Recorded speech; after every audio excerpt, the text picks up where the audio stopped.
দুর্দান্ত tasty chicken lollipop কিভাবে বানায় একবার দেখুন। বাজার থেকে বোনলেস চিকেনকে কিমা করে নিয়ে আসুন, তারপরে ভালো করে ধুয়ে ভালো মতো জল ঝরিয়ে মিক্সিং জারে দিন।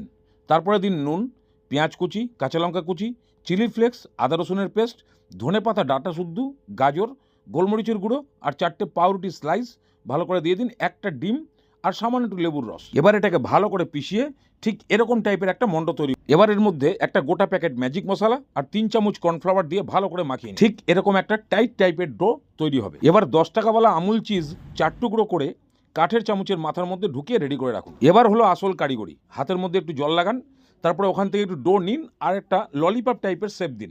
শেপ দেওয়া হয়ে গেলে বিস্কুটের গুঁড়োর মধ্যে ভালো করে মাখিয়ে দিন। এইভাবে সব রেডি করে রাখুন। এবার তেলটাকে গরম করে মিডিয়াম লো হিটে এক এক করে ছাড়ুন। নিচের পিঠটা যখন হালকা সেট হয়ে আসবে তখন এক এক করে উল্টে দিন। এইভাবে ঘুরিয়ে ঘাড়িয়ে একটু লাল লাল করে কড়া করে ভেজে তুলুন আর চা, কফি, পান্তা ভাত যাই আছে না কেন তাই দিয়েই খাতা খুলুন।